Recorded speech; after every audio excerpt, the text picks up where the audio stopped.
blocks the way to the entire rest of the game. It might take you an hour to get over that tree, and a lot of people never got past it. You prod and you poke at it, exploring the limits of your reach and your strength, trying to find a way up and over. And there's a sense of truth in that lack of compromise. Most obstacles in video game worlds are fake.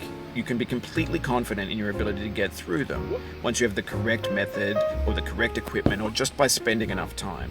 In that sense, every pixelated obstacle in Sexy Hiking is real. The obstacles in Sexy Hiking are unyielding, and that makes the game uniquely frustrating. But I'm not sure Jazzuo intended to make a frustrating game. The frustration is just essential to the act of climbing, and it's authentic to the process of building a game about climbing. A funny thing happened to me as I was building this mountain.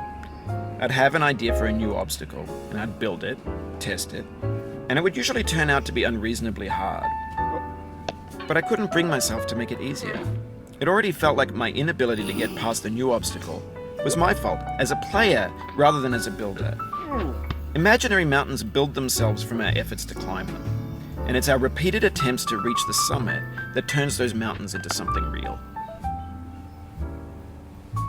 When you're building a video game world, you're building with ideas, and that can be like working with quickset cement. You mold your ideas into a certain shape that can be played with, and in the process of playing with them, they begin to harden and set until they're immutable, like rock. And at that point, you can't change the world, not without breaking it into pieces and starting fresh with new ideas. For years now, people have been predicting that games would soon be made out of prefabricated objects, bought in a store and assembled into a world. And for the most part, that hasn't happened, because the objects in the stores are trash. I don't mean they look bad or that they're badly made, although a lot of them are. I mean they're trash in the way that food becomes trash as soon as you put it in the sink. Things are made to be consumed and used in a certain context, and once the moment is gone, they transform into garbage. In the context of technology,